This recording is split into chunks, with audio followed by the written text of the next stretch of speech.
அளவற்ற அருளாளனும் நிகரற்ற அன்புடையோனுமாகிய அல்லாஹுவின் திருநாமம் போற்றி இந்த நிகழ்ச்சியினை ஆரம்பம் செய்கின்றோம். சிங்கப்பூர் பிஸ்மி வானொலியின் உலகளாவிய நேயர்கள் அனைவருக்கும் இதயம் கனிந்த சலாத்தினை தெரிவித்துக் கொள்கின்றோம். அஸ்ஸலாமு அலைக்கும் வரஹ்மத்துல்லாஹி தஆலா வபரகாத்துஹு. நம் சிறப்பு விருந்தினர் என்ற ஒரு அருமையான நேர்காணல் நிகழ்ச்சியிலே நாம் அனைவரும் இணைந்திருக்கின்றோம். பிஸ்மி ரேடியோ வார வாரம் சனி மற்றும் ஞாயிற்றுக்கிழமைகளிலே நேர்காணல் நிகழ்ச்சியை தந்து கொண்டிருக்கிறது என்பது நாம் அனைவரும் அறிந்த ஒன்றுதான். இதில் சமுதாயத்திலே சிறப்பாக இருக்கக்கூடிய ஆளுமைகளை நேர்காணல் செய்து அவர்கள் வாழ்க்கையிலே அடைந்த உயரங்களை பற்றியும் அதற்கான அவர்களுடைய உழைப்புகளை பற்றியும் குறிக்கோள்கள், அவர்களின் வெற்றியின் தாத்பரியங்கள் ஆகியவற்றை வெளிக்கொணர்ந்து எதிர்கால சமுதாயத்துக்கு தேவையான செய்திகளை நம் உள்ளங்களிலும் இல்லங்களிலும் புகுத்திக் கொண்டிருக்கின்ற ஒரு அழகிய சேவையை நம்முடைய பிஸ்மி ரேடியோ செய்து கொண்டிருக்கின்றது. அந்த வரிசையிலே இன்றைய சிறப்பு விருந்தினரை பற்றி சொல்ல வேண்டும் என்று சொன்னால், மத நல்லிணக்கம் பற்றி அதிகம் பேசப்படுகின்ற இந்த காலத்திலே இவர் மன நல்லிணக்கம் பற்றி அதிகமாக பேசுபவர். இவன் தந்தை என்னோற்றான் கோல் என மற்றவர்கள் போற்றி பேசும் அளவுக்கு தன்னுடைய தந்தைக்கு புகழ் சேர்ப்பவர். தமிழ்நாட்டிலே இருக்கக்கூடிய ஒரு சிற்றூராகிய சீருடையார் புறத்திலிருந்து சீராக சிங்கை வந்து சிங்கப்பூர் இந்திய முஸ்லிம் பேரவையின் தலைவராக 2ஆம் முறையாக தேர்ந்தெடுக்கப்பட்டு சிறப்பாக செயலாற்றி வருபவர். சிங்கையின் தமிழ் கூறும் நல்லுலகத்திலே அதிகம் அறியப்பட்டவராக, உடுக்க இழந்தவனின் கை போல உதவிக்கு ஓடுபவராக என்று சமூக படிகள் செய்வதிலே சளைக்காதவர். பட்டிமன்றம், பேச்சு மன்றம் போன்றவற்றிலே பட்டையை கிளப்புபவர் என்ற பெருமைக்கெல்லாம் சொந்தக்காரராகிய அன்பு சகோதரர் முகமது பிலால் அவர்களை நேர்காணல் காண்பதிலே பிஸ்மி ரேடியோ பெருமிதமும் பெரும் மகிழ்ச்சியும் அடைகின்றது. அவர்களை இந்த நிகழ்ச்சிக்கு வருக வருக என வரவேற்று நம்முடைய சலாத்தினை அவர்களுக்கு சமர்ப்பிக்கின்றோம். அஸ்ஸலாமு அலைக்கும் வரஹ்மத்துல்லாஹி தஆலா வபரகாத்துஹு. பிலால் அவர்களே. வலைக்கும் அஸ்ஸலாம் வரஹ்மத்துல்லாஹி பரகாத்துஹு. உங்கள் மீதும் இறைவனின் சாந்தியும் சமாதானமும் நிலவட்டுமாக. பிஸ்மி வானொலி நேயர்களுக்கும் இந்த நேரத்தில் என்னுடைய அஸ்ஸலாமு அலைக்கும் வரஹ்மத்துல்லாஹி வபரகாத்துஹு. அன்பு சகோதரர் ஃபரீஜ் அவர்கள் எப்படி நல்ல சுகமா இருக்கிறீங்களா? மிக நலமாக இருக்கின்றோம். இந்த ஒரு நல்ல ஒரு சந்தர்ப்பம் இது. ஏன்னா நம்ம சந்திச்சு கொஞ்சம் நாள் ஆயிடுச்சு. இந்த சந்தர்ப்பத்தை கொடுத்த பிஸ்மி ரேடியோவுக்கும் அதனுடைய நிறுவனர் அண்ணன் சீனி ஜாஃபர் கனி அவர்களுக்கும் இந்த நேரத்தில் நாம் என்னுடைய நன்றியை தெரிவித்துக் கொள்கிறேன். ஒரு அற்புதமான வாய்ப்பு. உங்களை ஒரு சகோதரரா, ஒரு நண்பரா உங்களை நான் நிறைய முறை சந்திச்சிருக்கேன், நிறைய பேசி இருக்கோம். நம்ம இருந்தாலும் ஒரு உதாரண மனிதராக, ஒரு நல்ல தமிழராக, ஒரு நல்ல தமிழ் முஸ்லீமாக உங்களை பார்க்கும் போதெல்லாம் எனக்கு மிகப்பெரிய ஆச்சரியம் இருக்கும். நீங்களாம் ஒரு மிகப்பெரிய இன்ஸ்பிரேஷன். மாஷா அல்லாஹ். அப்ப அந்த விஷயங்களை மக்களுக்கு நம்ம எடுத்து போகக்கூடிய ஒரு அருமையான வாய்ப்பாகத்தான் இந்த நேர்காணலை நான் பார்க்கின்றேன். அதனால உங்களை பத்திய சில கேள்விகளை நான் கேட்க இருக்கிறேன். நீங்க அதுக்கான பதில்களை மக்களுக்காக, நீங்க நம்மளுடைய நேயர்களுக்காக கொடுக்கணும். நிச்சயமா. பிஸ்மி வானொலியினுடைய நிறுவனர் அண்ணன் சீனி ஜாஃபகனி அவங்களுக்கு ஒரு நன்றியை தெரிவிச்சுக்கணும். இந்த நேர்காணலை காண்பதற்கு உங்களை சொன்னதோட எனக்கு ரொம்ப மகிழ்ச்சி. என்னன்னா, நம்மை பற்றி தெரிந்தவர் ஒருவர் நம்மகிட்ட பேசுகிற போது, கலந்துரையாடல் செய்கிற போது ஒரு மனதுக்கு நெருக்கமாக இருக்கும். அந்த அடிப்படையில நீங்கன்னு சொன்னதோட எனக்கு ஒரு பாதி பாரம் குறைஞ்ச மாதிரி ஆயிடுச்சு. ஓகே, ரொம்ப சிறப்பான முறையில் இது அமையும் அப்படிங்கிறது. இறைவன் அருளால் இத நீங்க சிறப்பா கொண்டு போவீங்க. உங்களுடைய கேள்விகளை கேட்கலாம். சரி, நம்ம உங்களுடைய இளமை பருவத்திலிருந்து நம்ம ஆரம்பிப்போம். அதாவது உங்களை பத்திய, நீங்க தமிழ்நாட்டிலிருந்து தூத்துக்குடி மாவட்டம்னு நினைக்கிறேன் இல்லையா? பொதுவா சொல்லுவாங்க முத்துக்கு ரொம்ப பெயர் பெற்றதுன்னு சொல்லுவாங்க. ஆமா. அது மாதிரி அங்கேருந்து வந்த ஒரு முத்தா நீங்க இந்த நாட்டுக்கு நீங்க வந்திருக்கீங்க. அதனால உங்களுடைய இளமை பருவத்தை பத்தி கொஞ்சம் ஆரம்பத்துல சொல்லுங்க. எப்படி ஆரம்பிச்சது அப்படிங்கறத பத்தி. ஆமா, உங்களுக்கு சீருடையார்புரம் என்னுடைய சொந்த ஊர்னு நீங்களே சொன்னீங்க. ஒரு சிறிய கிராமம். என்னுடைய பள்ளி பருவம் எப்படின்னா, சீருடையார்புரம், காயாமொழி, அப்புறம் காயல்பட்டினம், விஞ்ஞானபுரம் அப்படின்னு முடிஞ்சு கல்லூரி திருச்செந்தூர். காரணம் என்னன்னா, காயாமொழிங்கிற ஊர்ல நான் படிச்சுட்டு இருக்கும்போது தினமும் பள்ளிக்கூடத்துக்கு நடந்து ஒரு 4-5 கிலோமீட்டர் நடந்து போயிட்டு வருவோம். அப்போ காலை மார்க்க கல்வி படிக்கிறது அப்போ குறைந்து விட்டது. படிக்கல. அதுக்கு முன்னால படிச்சதுதான். ஒரு நாள் என்னுடைய தந்தையார் ஒரு முழு ஆண்டு லீவ்ல 7வது வகுப்பு முடிச்சுட்டு அந்த விடுமுறை. அப்ப திடீர்னு என்ன ஓத சொன்னாங்க. திருக்குறான ஓத சொல்லும்போது எனக்கு அந்த சரளமா திருக்குறான ஓத முடியல. ஏன்னா 2 ஆண்டுகள்ல சரியா போகாதனால. இப்ப அவங்களுக்கு வந்து ரொம்ப கண்டிப்பானவர் எங்களுடைய தந்தையார் சாவண்ணா அகமது மீரான். ஏன்னா அடிச்சு ரொம்ப கண்டிச்சு உடனே 8வது வகுப்புக்கு வந்து அதே பள்ளிக்கூடத்துல ஃபீஸ் எல்லாம் கட்டியாச்சு. அப்படி இருந்தும் அந்த பள்ளிக்கூடத்துல போனா திரும்பவும் இதே நிலைமை தான் ஏற்படும் அப்படின்னு சொல்லிட்டு என்னை காயல்படத்துக்கு அழைச்சிட்டு போய் அங்க ஒரு விடுதியில ஹாஸ்டல். அந்த ஹாஸ்டல் எப்படின்னா மதரசாவோடு சேர்ந்த ஹாஸ்டல். பள்ளிக்கூடம் எல்கே மேல்நிலைப் பள்ளியில சேர்த்துட்டு, அது எனக்கு வந்து அல்லாஹ்வுடைய பெரிய கிருபை. என்னுடைய அடிப்படை ஒரு ஒரு ஃபவுண்டேஷன்னு சொல்லுவாங்கல்ல, இந்த மார்க்க அடிப்படையிலான மார்க்க செய்திகளை நான் புரிந்து கொள்ளவும், மார்க்கத்தை புரிந்து கொள்ளவும் எனக்கு பெரிய வாய்ப்பா போச்சு. காயல்பட்டினத்த சொல்லுவாங்க வந்து சிறப்பாக சொல்லுகிற போது, ஒரு சிறு மக்கா அப்படின்னு சொல்லுவாங்க. ஏன்னா, அது வந்து முழுமையான ஒரு இஸ்லாமிய சூழ்நிலையில் இருக்கக்கூடிய இடம். வந்து அங்க இப்ப வந்து நகராட்சியாக உயர்ந்திருக்கு. அங்க ஒரு திரையரங்கமோ, மதுக்கடையோ, காவல் நிலையம் கூட அந்த ஊர்ல இப்பவும் கிடையாது. அப்படிப்பட்ட ஒரு ஊரு, அந்த சூழ்நிலையில. அதனால என்னுடைய மார்க்க இது அங்கே நான் அது புரிந்து கொள்ளக்கூடிய ஒரு இது இருந்துச்சு. அதற்கு பிறகு மீண்டும் நான் விஞ்ஞானபுரம்ங்கிற ஊர்ல போய் படிச்சேன். +2 வரைக்கும் அங்க படிச்சுட்டு, அதற்கு பிறகு திருச்செந்தூர்ல போய் படிச்சேன். எனக்கு எனக்கு வந்து என்னன்னா, தமிழில் வந்து படித்து, தமிழை பாடமாக எடுத்து படிச்சு ஒரு பேராசிரியராக, தமிழாசிரியராக, தமிழ் பேராசிரியர் ஆகணுங்கிறது தான் இது. ஆனால் உங்களுக்கு வந்து உடல் மண்ணுக்கு உயிர் தமிழுக்குன்னு சொல்லக்கூடிய சீபா ஆதித்தனார் அவர்கள் பெயரால இருக்கக்கூடிய கல்லூரியிலேயே தமிழுக்கு அங்கே பாடம் இல்ல. அதற்கு பிறகு திருநெல்வேலியிலயும் இல்ல, தூத்துக்குடியிலயும் இல்ல. அப்புறம் என்னன்னா நாகர்கோவில்ல தான் இருக்கணும்னு என் பெற்றோருக்கு வந்து அவ்வளவு தூரத்துக்கு அனுப்புறதுக்கு விருப்பம் இல்ல. அதனால நான் வந்து என்ன பண்ணேன்னா, என்ன வந்து பேச்சுலர் ஆஃப் காமர்ஸ் சேர்த்துட்டாங்க. அப்புறம் அங்க அப்படி படிச்சு எல்லாம் அல்லாஹ்வுடைய நாட்டம். நம்ம வந்து அதுக்கு பிறகு படிப்படியா வந்துட்டோம்.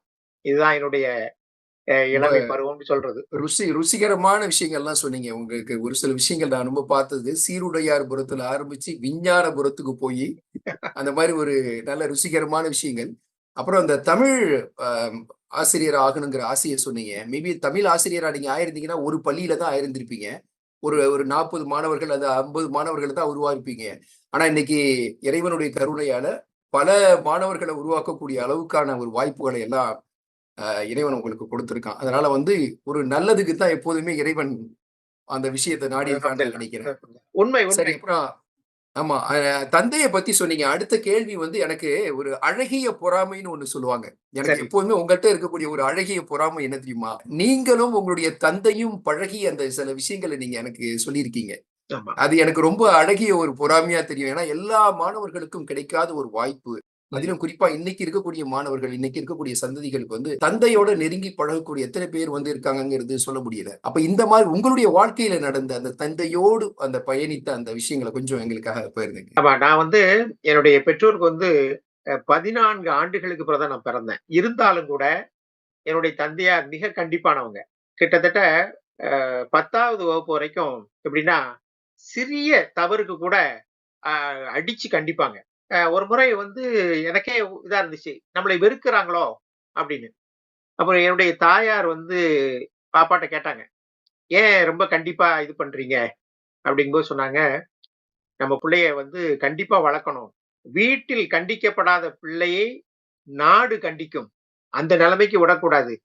நாளைக்கு அந்த பிள்ளை வந்து பெரியவனான பிறகு, என்னுடைய பெற்றோர் வந்து என்ன ஒழுங்கான முறையில வளர்க்கல அப்படிங்கிற ஒரு குற்றச்சாட்டு வந்துறக்கூடாது. அதனால தான் நான் கண்டிப்பா இருக்கிறேன்னு" சொன்னாங்க. இத வந்து நான் கேட்டதுக்கு பிறகு எனக்கு ஒரு மனதுக்கு சாந்தி ஆயிடுச்சு. சரி அப்ப நம்ம நன்மைக்கு தான் கண்டிக்கிறாங்கன்னு சொல்லி, அதுக்கப்புறம் என்னுடைய மனநிலை மாறின பிறகு அவங்களோட ஒரு நட்பு. எப்படின்னா நான் கல்லூரிக்கு போன பிறகு, அவங்களே என்னுடைய தந்தையாரே என்ன வந்து ஒரு தோழன் போல தான் பார்த்தாங்க. எங்க வீட்ல அருமையான எந்த விஷயம். ஒரு விஷயத்தையும் என்னிடம் கலக்காமல் செய்ய மாட்டாங்க. அது நானும் பெருமையா நினைச்சுக்குவேன். ஏன்னா நம்மள்ட்ட கேட்காம எதையுமே செய்றது இல்லையே. அதற்கு என்னென்ன காரணம்னா, அப்படி செய்யற போது தான் அந்த பிள்ளையும் எந்த ஒரு முடிவை எடுக்கிறா இருந்தாலும் தன் பெற்றோர்ட்ட கேட்டுக்கிட்டு செய்யுங்கிற மாதிரி அவங்க அந்த இதுக்கு வந்திருக்கிறாங்க.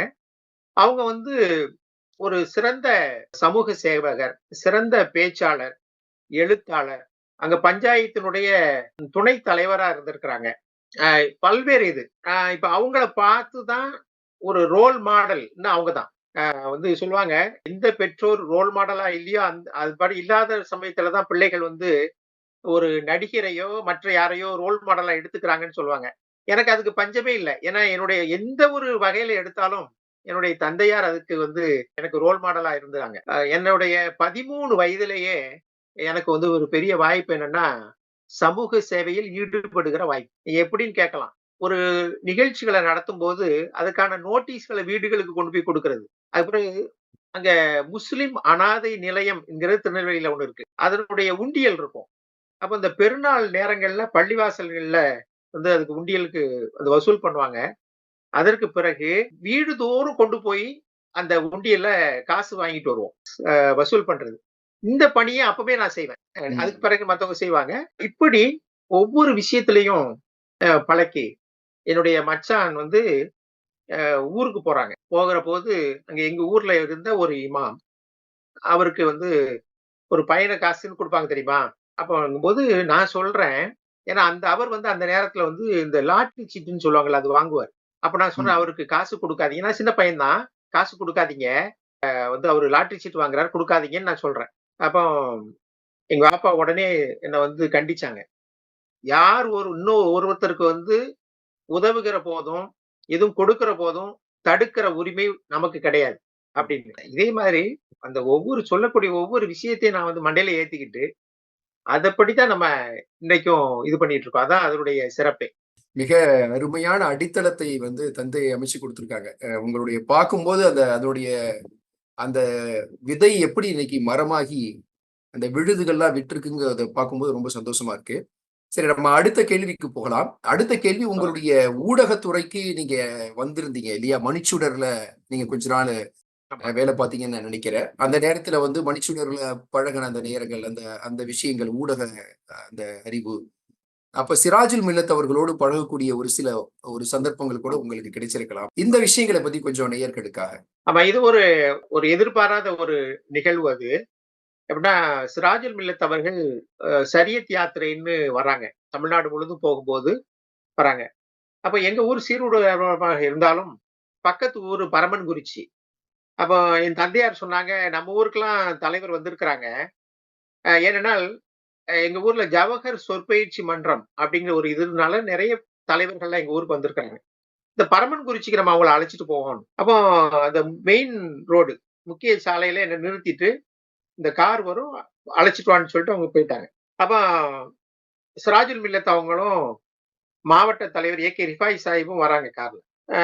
அவங்கள நிப்பாட்டி எங்கன்னாங்க, இப்படி போணும். அப்போ சிராஜுல் மில்லத் நம்ம ஒரு பெரிய தலைவர் இல்லையா? என்னட்ட பேச்சு குடுக்குறாங்க. "இது யாரு?" அப்படின்னோனே, "நம்ம அகமது மீரான் மகன்." "அப்படியா தம்பி, என்ன பண்றீங்கன்னு?" இப்படி பேசின உடனேயே, நான் மெய் மறந்து போயி, சொல்லக்கூடிய வழிய காமிக்க கொஞ்சம் மறந்துட்டேன். ஒரு கொஞ்சம் கன நொடி அப்படி தாமதிச்ச உடனே, அந்த கார் இடது பக்கம் திரும்ப வேண்டியது கொஞ்சம் முன்னால போயிட்டு. உடனே சுதாரிச்சுக்கிட்டா, "நிறுத்துங்க, நிறுத்துங்க. நமக்கு இடது பக்கம் திரும்பணும்னு" சொன்னேன். உடனே மாவட்ட தலைவர் அவர் சொன்னாரு, "என்னப்பா கவனமா இருக்க மாட்டியா?" அப்படி ஏன்னா, அவங்கலாம் எங்களுக்கு ரொம்ப ஒரு குடும்ப இது மாரி நல்லா தெரியும். அப்போ சிராஜுல் மில்லத் அந்த ஒரு அவருடைய இத சொல்லணும். அவருக்கு இப்படி வழிகாட்டுவதுல முதல் அனுபவம் தானே! அதனால கண்டிக்க வேண்டான்னு சொன்னாங்க. இதுவே எனக்கு ரொம்ப மனதுக்கு இதா இருந்துச்சு. அப்ப நான் அதற்கு பிறகு என் தந்தையார் கூடவே அவங்களோட அந்த பிரயாணத்துல இருக்கும்போது தான், "உங்கள் மகன படிச்சுட்டு ஊர்ல வச்சிருக்கிறீங்க. படித்த படிப்பெல்லாம் மறந்து போயிரும். உடனே சென்னைக்கு அனுப்புங்க." சென்னைக்கு வந்துட்டு நான் வேலை தேடுறேன். பார்த்தா எனக்கு ஒரு ஒரு இன்டர்வியூக்கு லெட்டர் வருது. மெட்ராஸ் மீடியா லிமிடெட் அப்படின்னு. அப்பவுமே தெரியாது எனக்கு. நான் அங்க போறேன், மணிச்சுடர் அலுவலகம். அப்புறம் அங்க போய் நான் விளம்பரத் துறையில தான் இருந்தேன். வந்து பத்திரிகையில செய்தித் துறையில கூட இல்ல. விளம்பரத் துறையில தான் நான் இருந்தேன். இருந்தாலும் நம்முடைய ஆர்வத்தின் காரணமாக, அங்க கதை எழுதுறது, இதெல்லாம் இது பண்றது அப்படின்னு. சிராஜுல் மில்லத் அவர்கள் வெளியூருக்குலாம் போனாங்கன்னா, அங்குள்ள செய்திகள சொல்லும்போது, முக்கியமா அந்த பெயர்கள் இருக்கு இல்லையா? அந்த மாவட்டத்தினுடைய முக்கியஸ்தருடைய பெயர்கள்லாம் எனக்கு ஓரளவு தெரியும். ஏன்னா நான் முஸ்லீம் லீக் குடும்பத்தை சேர்ந்தவன்கிறதுனால, அப்ப சொல்லுவாங்க. ஈரோடு. ஈரோட்ல அவரு நம்ம செயலாளர் இருக்கிறாருன்னோனே எனக்கு உடனே சொல்லிருவேன். எப்படின்னா, வக்கீல் இப்ராஹிமா, இக்பாலா அப்படிங்கிறத கரெக்ட்டா சொல்லிருவேன். இதனால என்ன சொல்லுவாங்க. நான் அந்த பெயர்கள எழுதிட்டு போய், அதனால என் மேல ரொம்ப பிரியமா இருப்பாங்க. அண்ட் சிராஜுல் மில்லத் அவர்கள பத்தி சொல்லணும்னா, அன்னைக்கு இந்த இந்திய தலைவர்கள்ல ஒரு ஆளு. மிகவும் நல்ல ஒரு மனிதர்ங்கிறதுக்கு என்னன்னா, நான்லாம் ரொம்ப சின்ன ஆளு, வயது குறைந்தவன். அங்க பணி செஞ்சேன் அவங்கள்ட்ட. "நீ, நான், போவா" அப்படின்னு கூட பேசுனது இல்ல. அதிகபட்சமான ஒரு இதா பேசுறது, கோபம் வந்துச்சுன்னா, "என்ன செஞ்சீங்க போங்க" அப்படிதான் சொல்லுவாங்க. அந்த மாதிரியான ஒரு மிகவும் ஒரு தரம் வாய்ந்த ஒரு தலைவர். அவங்கள்ட்ட அது மாரி அவங்கள்ட்ட பழகுற நேரத்துல, கொஞ்ச நேரம் இருந்தா கூட கிடைக்கக்கூடிய செய்திகள், இதெல்லாம் பெரிய ஒரு பாக்கியமாக நான் அதை கருதுகிறேன். சிறப்பா, சிறப்பா சொன்னீங்க. மிகச் சிறப்பு. சரி, இப்போ வந்து ஆல்மோஸ்ட் நீங்க இந்த கல்லூரி வாழ்க்கையெல்லாம் முடிச்சுட்டீங்க. இப்போ வந்து சிங்கப்பூர் வரக்கூடிய ஒரு காலம் வந்துருச்சு இல்லையா? அந்த அந்த சிங்கப்பூர் வந்த காலம், ஆரம்பத்துல இங்க வேலை பார்த்தது அல்லது ஒரு தொழில தொடங்குனது, அந்த விஷயங்கள பத்தி கொஞ்சம் சொல்லுங்க. அப்ப நான் மணிச்சுடருக்கு பிறகு தான் என்னுடைய நண்பர் மூலமா சிங்கப்பூருக்கு எனக்கு வரேன். அப்ப வந்து இந்த மா நவரத்தின கற்கள் வியாபாரம் செய்யக்கூடிய அந்த நிறுவனத்துல எனக்கு வேலை கிடைக்குது.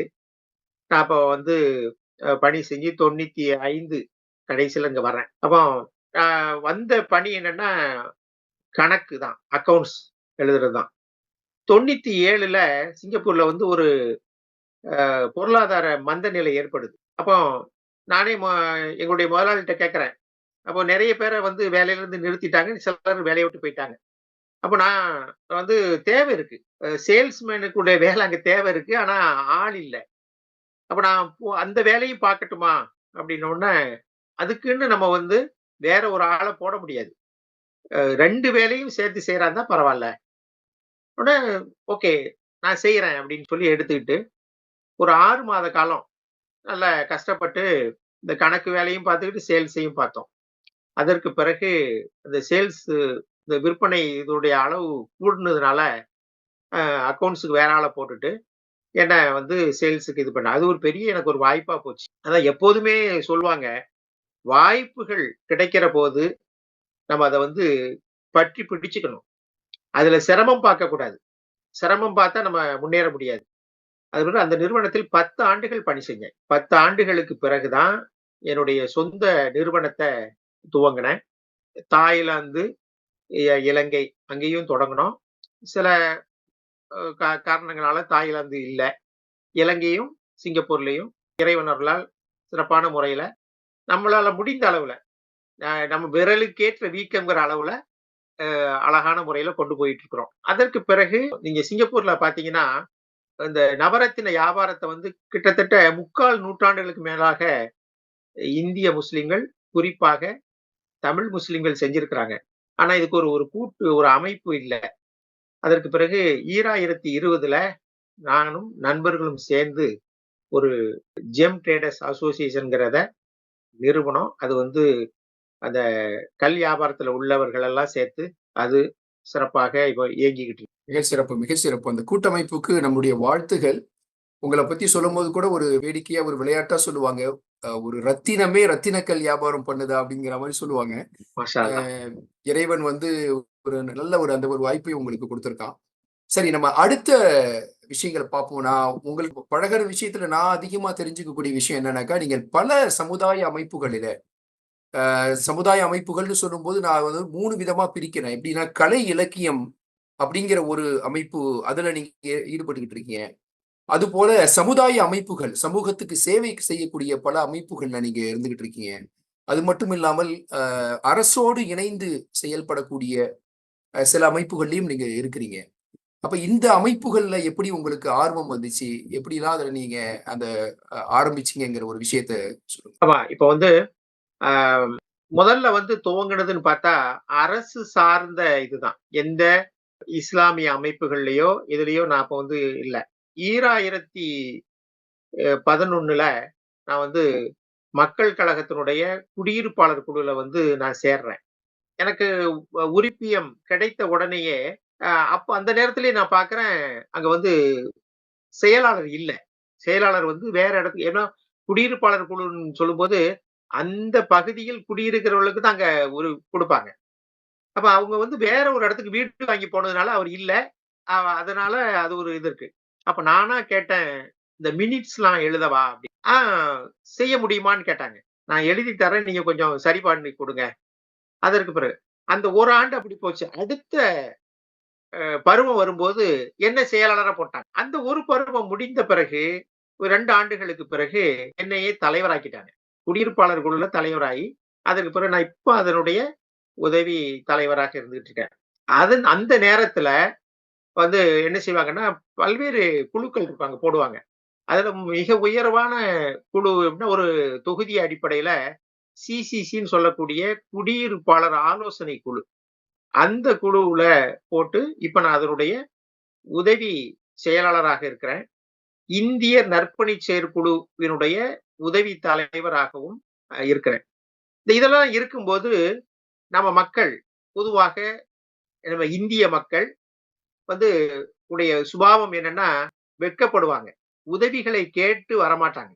இப்ப அவங்கள வந்து நம்ம முடிந்த வரைக்கும் நம்ம தேடி போய், அவங்களுக்கு வந்து அந்த உதவிகள் இருக்கு. நீங்க எடுத்துக்கங்கன்னு சொல்லுவோம். அப்போ பரவால்ல அப்படிம்பாங்க. இப்ப நம்ம அவங்கள்ட்ட சொல்றது என்னன்னா, நீங்கள் இந்த இதுகள எடுத்துக்குங்க. பிறகு நீங்கள் திருப்பி செய்யுங்க சமூகத்துக்கு. அப்படின்னு சொல்லி நம்ம பல குடும்பங்களுக்கு அந்த உதவிகளை செய்றது. தீபாவளி நேரங்கள்ல சிண்டா நற்பணி பேரவை வழங்கக்கூடிய அன்பளிப்பு பைகள வீடுகள் தோறும் அத முறையாக யார் யாருக்கு போய் சேர்க்கணுமோ, இந்த குறைந்த வருமான குடும்பங்கள் அவங்களுக்கு. ஏன்னா, ஒரு பண்டிகையை எல்லாரும் கொண்டாடும்போது, யாரும் தங்கள்ட்ட பணம் இல்லை, பொருளாதாரம் இல்லைன்னு அவங்க வந்து அந்த கொண்டாட்டத்துல ஈடுபடாம மகிழ்ச்சி இல்லாமல் இருந்துவிடக் கூடாது அப்படிங்கிறதுக்காக வேண்டி தான் அவங்க செய்றாங்க. அதற்காக வேண்டி நம்ம வந்து முக்கியமா அத வந்து ஒரு கவனத்தில் கொண்டு குறிப்பிட்ட நாளுக்குள்ள நம்ம போய் சேர்த்துருவோம். இந்த மாதிரியான இதுகள்லாம் நம்ம செய்றோம். அதுல ஒரு திருப்தியும், மகிழ்ச்சியும் கிடைக்குது. அப்புறம் நீங்க கேட்டீங்க, இப்ப கலை இலக்கியம் அப்படின்னு கேட்டீங்க. அப்ப வந்து முஸ்லீம் லீக் சிங்கப்பூர் நான் வந்து முதல்ல சேர்ந்தது வந்து முஸ்லீம் லீக் சிங்கப்பூர் தான். அது வந்து ஒரு சமூக நல்லிணக்க சேவை அமைப்பு. அது அந்த அமைப்புல வந்து நான் வந்து உதவி தலைவராக இருக்கிறேன். அதற்கு வந்து மொழி மற்றும் இலக்கியத்துக்காக இளம்பிறை இலக்கிய வட்டம் இருக்கிறது. அந்த இளம்பிறை இலக்கிய வட்டம் ஜாலம்பசார் சமூக மன்ற நற்பணி செயற்குழுவோடு சேர்ந்து பேசும் கலை வளர்ப்போம் அப்படிங்கிறத மாதந்தோறும் 3வது சனிக்கிழமைகள்ல நடத்திட்டு வரோம். அதற்கு என்ன செய்யலாம் அப்படின்னு நீங்களும் கூட அந்த குழுவுல இருக்கிறீங்க. நண்பர்கள்லாம் இருந்து செய்றோம் அத. எல்லாம் ஒரு கூட்டு முயற்சியா தான் செய்றோம். அப்போ ஒரு அ அது எப்படி இருக்கணும்? ஒரு சிறப்பு விருந்தினர், ஒரு சிறப்பு பேச்சாளர், மாணவர்கள்ல இருந்து ஒரு 5 பேர், பெரியவங்கள்ட்ட 2 இப்படி அ ஒரு ஒரு வரைமுறைப்படுத்தி சிலர் சொல்லுவாங்க. நான் கொஞ்சம் ஸ்ட்ரிக்ட்டா இருக்கிற மாரி சொல்லுவாங்க. காரணம் என்னன்னா, அந்த வரைமுறையை தாண்டிறக்கூடாது. ஏன்னா, அந்த சொல்லுவோம் இல்லையா? ஒரு குவாலிட்டி அந்த தரம் குறைந்து விடக்கூடாதுங்கிறதுல நான் கொஞ்சம் கவனமாவே அத சோ அதுக்கு இறைவன் அருளால் பேசும் கலை வளர்ப்போம்க்கு ஒரு நல்ல சிறப்பான ஒரு பெயரும், அங்கீகாரமும் கிடைத்திருக்கிறது. சிங்கப்பூரில் உள்ள மற்ற சகோதர அமைப்புகள் எல்லாம் கூட பேசும் கலை வளர்ப்போம மிகவும் சிறப்பான முறையில பாராட்டுகிறார்கள். அதற்கு நான் அல்லாஹ்வுக்கு நன்றி தெரிவித்துக் கொள்கிறேன். அதற்கு பிறகு நீங்க பார்த்தீங்கன்னா, நம்முடைய இஸ்லாமிய அமைப்புகள். நான் சொன்னேன் முஸ்லீம் லீக் சிங்கப்பூர். அதனுடைய பிரதிநிதியாக நான் வந்து இந்திய முஸ்லிம் பேரவையில உறுப்பினரா ஒரு ஆண்டுகளுக்கு பிறகு அதுக்கு பிறகு அடுத்த ஒரு பருவம் வந்தபோது, நான் வந்து உதவி பொதுச் செயலாளராக ஆக்கப்பட்டேன். எங்க இறைவன் அருளால் நம்ம எங்க போனாலும் நம்முடைய கடமையை கட்டாயம் ஒழுங்கான முறையில செய்யணுங்கிறதுல கவனமா கருத்தா இருக்கிறது. அதனால அந்த அமைப்பின் சார்புல வந்து தமிழ் மொழி விழா முதல் முறையா 2018ல நடத்தணும். அந்த நேரத்துல அதனுடைய முழு பொறுப்பும் என்கிட்ட இருந்துச்சு. என்கிட்ட குடுத்தாங்க. அதை மிக சிறப்பான முறையில் அத நடத்தணும். அந்த இதெல்லாம் பார்த்துட்டு நம்முடைய சமூக பணிகள் இதையெல்லாம் கருத்துல கொண்டு தான் அதனுடைய உதவி பொதுச் செயலரா ஆக்குனாங்க. அடுத்த கட்டமா அதுல வந்து தலைமைத்துவத்துக்கு யார் வரணும் அப்படின்னு வரும்போது, அதுல இருந்த இந்த செயலாளர்கள் 3 பேருடைய பேரும் அங்க பரிந்துரைக்கப்பட்டது. அதுல இறைவன் வந்து எனக்கு அது நாடுனான். அவருடைய பெரிய பேராதரவோடு அதுல வந்து தலைவராகி 2 ஆண்டுகள் இறைவன் அருளால முடித்து, அடுத்த பருவத்துக்கும் ஏகமனதாக தேர்ந்தெடுக்கப்பட்டு ந இப்போ வந்து போய்க்கிட்டு இருக்கு. இந்திய முஸ்லிம் பேரவை வந்து நான் சொல்லுவேன் பொதுவாக, அது வந்து அதுல 18 இணை அமைப்புகள் இருக்கிறாங்க.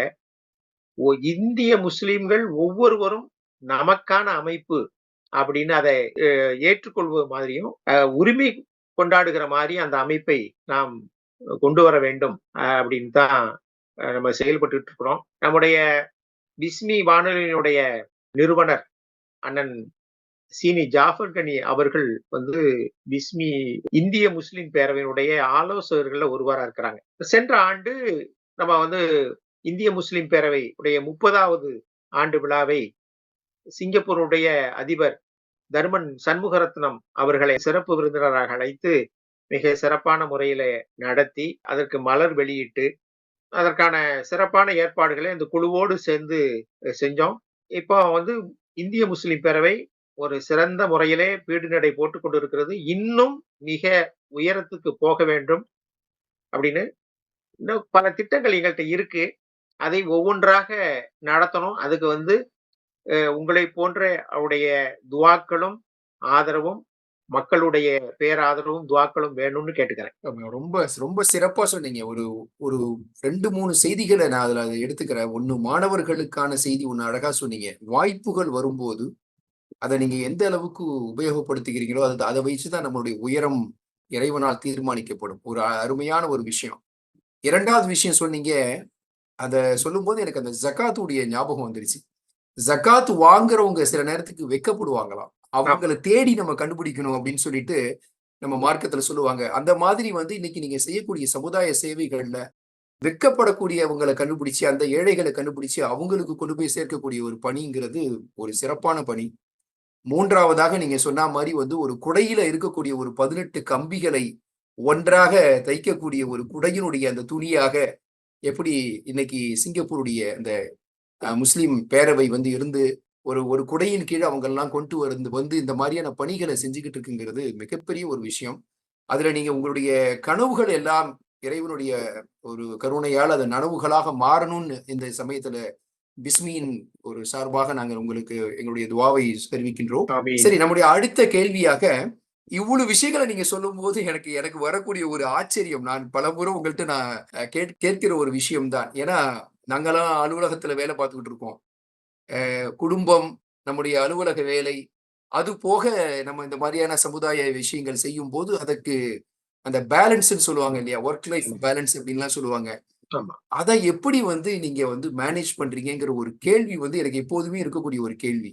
இத்தனை விதமான சமுதாய அமைப்புகள், நான் ஏற்கனவே சொன்னது மாரி கலை சம்பந்தமான அமைப்புகள், அதிலும் பேசும் கலை வளர்ப்போம்ல எந்த அளவுக்கு நீங்க எஃபோர்ட் போடுறீங்கங்கிறது எனக்கு தெரியும். அது மட்டும் இல்லாமல் பட்டிமன்றங்கள், பல பட்டிமன்றங்களிலே நீங்கள் கலந்து பேசிக் கொண்டிருக்கிறீர்கள். தமிழ் அமைப்புகள் 45 விதமான தமிழ் அமைப்புகள் இங்கே சிங்கையில் இருக்கின்றன. அந்த அமைப்புகளோடு நீங்கள் பல நேரங்களிலே ஒன்றாக பணிபுரிகிறீர்கள். இதற்கெல்லாம் எப்படி நேரம் கிடைக்கிறது? என ஒரு ஒரு இளையர் கேட்கக்கூடிய ஒரு கேள்வியாக நான் கேட்கிறேன். ஒரு எதிர்கால சந்ததிக்கு சொல்ல வேண்டிய ஒரு பதிலாக நீங்கள் அதை சொல்லுங்கள்.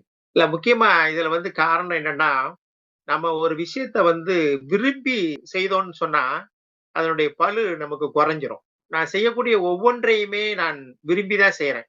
இப்ப என்னுடைய நண்பர்கள் சிலர் சொல்லுவாங்க, "நீங்க ஏன் இவ்வளவு இது பண்றீங்களே எப்படி?" அப்படின்னு சொல்லுவாங்க. நான் அப்ப அவங்கள்ட்ட சொல்றது அப்படித்தான். அது ஒண்ணும் பெரிய ஒரு இது இல்ல. அது போக, இப்போ ஒரு வேலையில ஈடுபட்டுட்டு இருக்கிறோம் அப்படின்னா, அந்த வேலையிலிருந்து இன்னொரு வேலைய பார்க்கிறோம் இல்லையா? அதுதான் இந்த வேலைக்கான ஓய்வுன்னு நான் நெனச்சுக்கிறது. அதோட பொதுவாக என்னுடைய சொந்த வேலைகள் இருக்கு. பொது வேலை இருக்குன்னு சொன்னா, அது என்னமோ தெரியல. என் தந்தையாரிடமிருந்து எனக்கு வந்ததா தான் நான் நெனைக்கிறேன். அந்த பொது வேலைக்கு ஒரு கூடுதல் முக்கியத்துவம் குடுத்து அத சீக்கிரம் முடிக்க பார்ப்பேன். இப்ப என்னுடைய வேலை தாமதிச்சால், அதற்கு என்ன கேள்வி கேட்கிறது நான் தான் கேட்டுக்கணும். இல்ல என் குடும்பம் கேட்கும். இந்த பொது வேலையில வரும்போது, நீங்களும் கேட்கலாம். யார் வேணாலும் கேட்கலாம். அதனால, அதுல முடிந்த அளவு 100% சரின்னு சொல்லிட முடியாது. ஏன்னா, ஆனா முடிந்த அளவு அதுகள சீர்படுத்த பார்க்கிறது. இதுதான். வேற ஒண்ணும் இல்ல. அந்த அந்த நேர மேலாண்மை. அதோட முக்கியமா இங்க சொல்லணும். என்னுடைய குடும்பம் அது எனக்கு ரொம்ப அல்லாஹ்வுடைய பெரிய கருணை. அ என் மனைவியோ, பிள்ளைகளோ அதுக்கு வந்து ஒத்துழைக்கிறாங்க. சில நேரங்களில் முக்கியமான ஒரு வீட்டு இதா இருக்கும். நம்ம அங்க வர முடியாது. எனக்கு வந்து ஒரு கூட்டம் வந்துரும். திடீர்னு ஒரு கூட்டத்துக்கு போற மாரி இருக்கும். திடீர்னு ஒரு வேலைக்கு போற மாரி இருக்கும். அப்போ சொன்னா அத புரிந்து கொண்டு நடக்கக்கூடிய குடும்பமா இருக்கிற காரணத்தினால, எனக்கு அது வந்து சாத்தியப்படுதுன்னு நான் நெனைக்கிறேன். ஒவ்வொரு ஆணின் வெற்றிக்கு பின்னால் ஒரு பெண் இருப்பார் என்று சொல்லுவார்கள். அது மாரி உங்க மனைவிய பத்தி நீங்க சொல்லும்போது எனக்கு அதுதான் ஞாபகம் வருது. அதுல குழந்தைகளும் சப்போர்ட் பண்றாங்கங்கும்போது ஒரு ஒரு சிறந்த ஒரு குடும்பமா அது இருக்கும். மாஷா அல்லாஹ். நிச்சயமா இது ஒரு செய்தி எங்களுக்கு எல்லாருக்குமே ஒரு செய்தி. ஏன்னா நாங்க அவ்ளோ இன்ஸ்பிரேஷனா அவங்கள நாங்க பார்க்குறோம். அப்ப எப்படி நம்ம நெறைய நேரத்த வந்து நம்ம வந்து சினிமாக்கள், மத்தபடி டிவி பார்க்குறது, மொபைல் ஃபோன் பார்க்குறது இப்படின்னு சொல்லிட்டு நம்ம வேஸ்ட் பண்றோம். அந்த மாரி இல்லாம சமுதாயத்துக்கு ஒரு பயன் இருக்கக்கூடிய பல விஷயங்கள்ல நம்மளால ஈடுபட முடியுங்கிற ஒரு அழகான விஷயத்த நீங்க எடுத்து சொல்லியிருக்கீங்க. சரி, அப்புறம் அதுல சொல்லும்போது இந்த சமுதாய விஷயங்கள் சொல்லும்போது, நீங்க 2 விதமான இந்த கவர்ன்மென்ட் ஏஜென்சிஸ்ன்னு சொல்லக்கூடிய இந்த மெண்டக்கி, இந்த சிண்டா போன்ற அமைப்புகளோடும் நீங்க தொடர்புல இருக்கிறீங்க. அதுல உறுப்பினராவும் இருக்கிறீங்கன்னு நெனைக்கிறேன். அத பத்தி ஒரு சில ஒரு ஒரு ஷார்ட்டா அத பத்தி சொல்லுங்க. ஆமா. எப்படின்னா, மெண்டாக்கி போர்ட் ஆஃப் டைரக்டரா இருக்கிறேன். அது வந்து இந்திய முஸ்லிம் பேரவையினுடைய பிரதிநிதியாக அங்க இருக்கிறேன். அது வந்து உங்களுக்கு தெரியும். மலாய் மற்றும் முஸ்லிம்களுக்கான முன்னேற்றத்துக்கான ஒரு அமைப்பு. அவங்க வந்து கல்வி, முன்னேற்றம் இதுக்காக வேண்டி பல்வேறு உதவிகள செஞ்சு வர்றாங்க. ஆனால் அதே போல சிண்டாவும் சிறப்பான முறையில இது இந்தியர்களுக்கான அமைப்பு. நம்ம இந்திய முஸ்லிம்களை பொறுத்தளவில் இவங்களுக்கு வந்து 2 வாய்ப்பு. அதேபோல அவங்க 2 இடத்துக்குமே அவங்க வந்து அந்த சந்தாக்கள குடுக்குறாங்க. மிண்டாக்கிக்கும் பில்டிங் ஃபண்ட் குடுக்குறாங்க. சிண்டாக்கும் குடுக்குறாங்க. ஆனா பொதுவாக வந்து சொல்லப்படும். எப்படின்னா, நாங்கள் மெண்டாக்கிக்கு போனா, நீங்க இந்தியர்கள் சிண்டாக்கு போங்கங்கிறாங்க. சிண்டாவுக்கு போனா மெண்டாக்கிக்கு போணுங்கிறாங்க. ஆரம்ப காலங்களில் இது இருந்திருக்கலாம். எப்படின்னா, இந்த ஃப்ரண்ட் டெஸ்க்ன்னு சொல்லுவாங்க இல்லையா? இந்த வரவேற்புல இருக்கிறவங்க சிலவங்க புரியாம சொன்னதா இருக்கும். இப்போ அந்த மாரியான நிலைமை இல்ல. இப்ப வந்து மிக சிறப்பான முறையில மிண்டாக்கியும் சரி, சிண்டாவும் சரி, ரொம்ப சிறப்பான முறையில செயல்பட்டுட்டு இருக்காங்க. நெறைய பேருக்கு அதனுடைய அந்த வாய்ப்புகள், அந்த உதவிகள், கடன் உதவி எல்லாமே கிடைக்குது. அது வந்து இப்ப மெண்டாக்கில எடுத்துக்கிட்டீங்கன்னா, நீங்க ஒரு 50 வகையான அ புரோகிராம் இருக்குன்னு சொன்னா, ஒரு 2 தவிர 48 இது பொதுவானது. எல்லாத்துக்கும் கிடைக்கக்கூடியது. அதேபோல சிண்டாவும் இப்ப வந்து பல்வேறு அவங்க வந்து ஆலோசித்து, ஆலோசித்து எந்த வகையிலெல்லாம் மக்களுக்கு உதவலாம் அப்படின்னு செஞ்சுட்டு இருக்காங்க.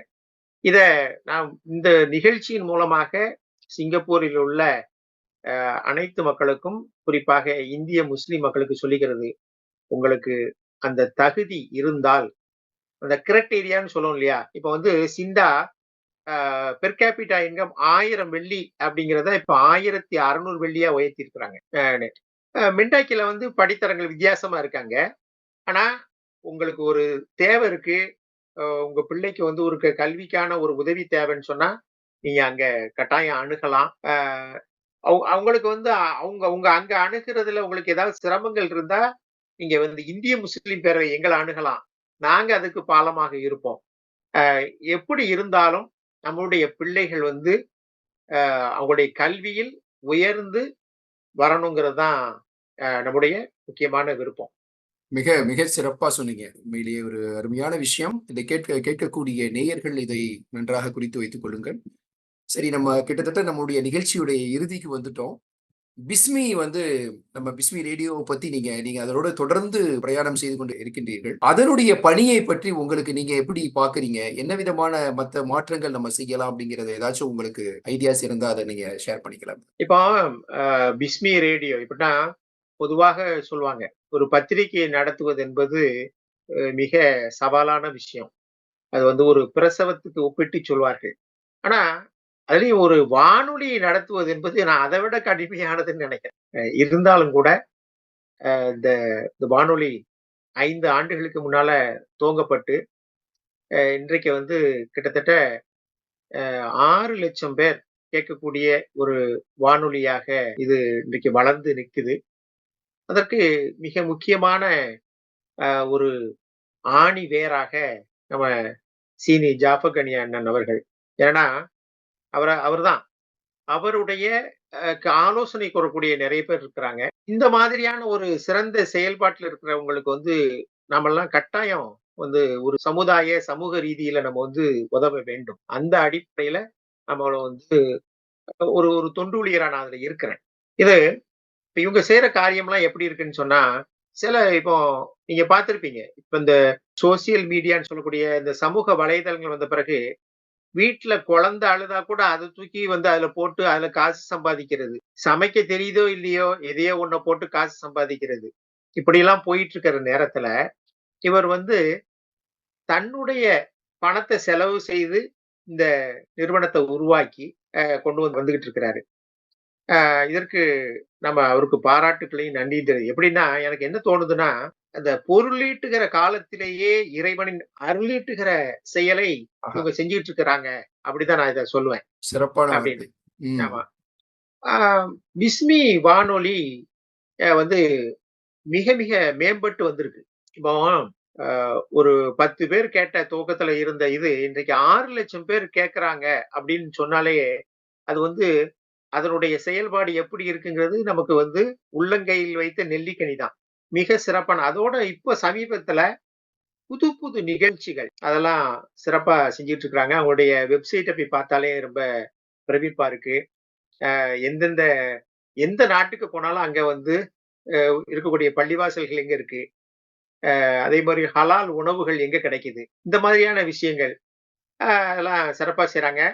அதனால அவங்களுக்கு நம்முடைய பாராட்டுக்களை சொல்லி, அ சிறப்பான முறையில இயங்க மீண்டும் அவங்களுக்கு என்னென்ன உதவிகள் வேணும்? அதோட முக்கியமா இந்த நேரத்துல வந்து நம்ம சமூக மக்கள்ட்ட ஒரு வேண்டுகோளும் வைக்கிறேன்.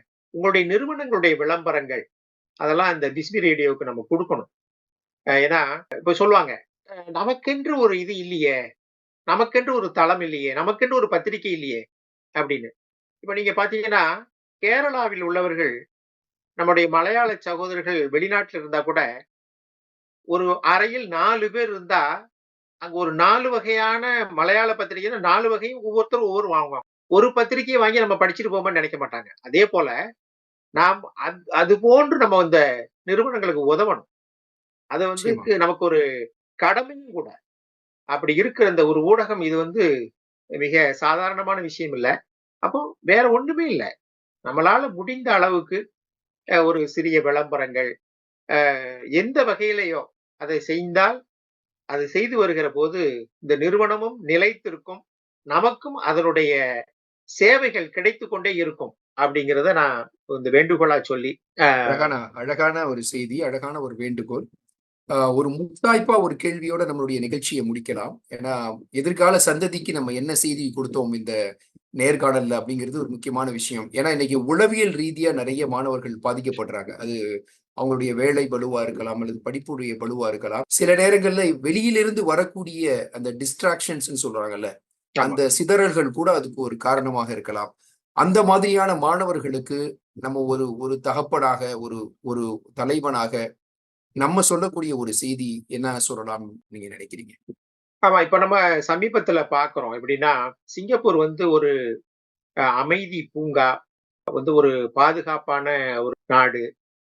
ஒரு மனிதர்கள் வாழ தகுந்த ஒரு நாடு இது. நாம் இந்த நாட்டில் வாழ்வதற்கு கொடுத்து வைத்திருக்க வேண்டும். அப்படித்தான் சொல்லணும். இருந்தாலும் கூட நம்ம உள்ளூர்ல வந்து எவ்வளவு சிறப்பா இருந்தாலும் சில நேரங்கள்ல வந்து வெளியிலிருந்து தாக்குதல்கள் வந்துரும். அதுபோலத்தான் வெளியிலிருந்து வரக்கூடிய தாக்கங்களால், அந்த தீவிரவாத சிந்தனைகளால் ஈர்க்கப்பட்டு நம்முடைய இளையர்கள் சிலவங்க என்ன செஞ்சர்றாங்க, அதுல பாதிக்கப்படுறாங்க. பாத்தீங்கன்னா, முழுமையான சிந்தனையை பெறக்கூடிய வயதுக்கு உள்ளவங்க கூட என்ன செய்றாங்கன்னா, ஏதோ ஒரு வேகத்துல அத போய் அதுல விழுந்தர்றாங்க. விட்டில் பூச்சி போல போய் விழுந்தர்றாங்க. அ அதிலிருந்து அந்த பெற்றோர்கள் கவனமா இருக்கணும். அந்த பிள்ளைகளுக்கு அதுக்கு அந்த அறிவை கொடுக்கணும். அதற்கு நான் என்ன நினைக்கிறேன்னா, நம்முடைய இருக்கக்கூடிய சிங்கப்பூர்ல உள்ள மதரஸாக்கள் அதற்கு உறுதுணையாக அதை கவனத்தில் கொண்டு இயங்க வேண்டும். எங்கெங்கெல்லாம் எந்த அளவுல இந்த சிங்கப்பூர்ல உள்ள அமைப்புகளும் கூட வந்து மதரஸாக்களை அதிகமான அளவுல நடத்தணும். இந்த மார்க்க கல்வியை புகுத்தணும். அப்படி செய்கிற போது, இந்த மாணவர்கள் சிங்கப்பூரை சேர்ந்த மாணவர்கள் வெளிநாட்டுல உள்ள அ ஆன்லைன்னு சொல்லக்கூடிய இந்த தூர கல்வியில போய் சேர மாட்டாங்க. அப்போ அப்படி இருக்கிற போது, நமக்கு அந்த வெளிநாட்டினுடைய தீவிர சிந்தனைகள் எதுவும் நமக்கு வந்துராது. இந்த மாணவர்களையும், நம்முடைய பிள்ளைகளையும் தாக்கிறாது அப்படிங்கிறது என்னுடைய ஒரு கருத்து. அது மட்டும் இல்லாம இளையர்களுக்கு சொல்றது என்னன்னா, அவங்க வந்து இந்த சோசியல் மீடியாவ குறைச்சுக்கிட்டு, முக்கியமாக கல்வியில் முக்கிய கவனம் செலுத்த வேண்டும். பெரும்பாலும் இந்திய மாணவர்களை பொறுத்தவரை, இளையர்களை பொறுத்தவரையில ஒரு பாலிடெக்னிக்னா அதோட நின்னுறாங்க. அப்படி இல்லாமல் பல்கலைக்கழகத்துக்கு போணும். எந்த துறைன்னு இல்ல. இருக்கக்கூடிய எல்லா துறைகளிலும் மேம்பட்ட நிலைக்கு வரணும்.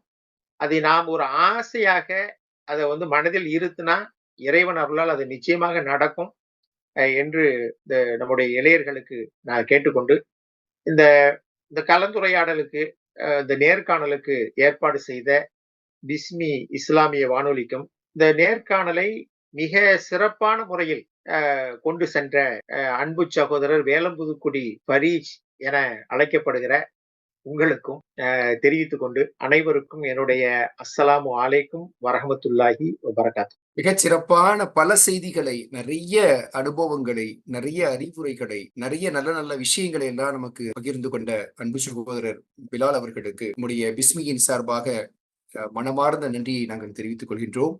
நேயர்களே, நீங்கள் இது போன்ற அற்புதமான நேர்காணல்களை நீங்கள் சனி மற்றும் ஞாயிறுகளிலே நம்முடைய பிஸ்மி ரேடியோவிலே நீங்கள் கேட்கலாம். அது மட்டுமல்லாமல் இதனுடைய நிகழ்ச்சி நம்முடைய பிஸ்மியுடைய யூடியூப் சேனலிலும் ஒளிபரப்பாகின்றது. அதையும் நீங்கள் தவறவிடாமல் கேட்டுக்கொண்டு மற்றவர்களுக்கும் எடுத்து சொல்லுங்கள். இதில் சொல்லப்பட்ட அற்புதமான கருத்துக்களை எல்லாம் உங்களுடைய வாழ்க்கையிலே கொண்டு வாருங்கள் என கேட்டுக்கொண்டு, நாங்கள் இந்த அழகிய நேர்காணலில் இருந்து விடைபெறுகின்றோம். உங்கள் அன்பு சகோதரன் வேலம்புதுகுடி ஃபரீஜ், பிஸ்மி ரேடியோ சிங்கப்பூருக்காக. நன்றி. மீண்டும் ஒரு அழகிய நிகழ்ச்சியில் சந்திப்போம். அஸ்ஸலாமு அலைக்கும் வரஹ்மத்துல்லாஹி தஆலா வபரகாத்துஹு.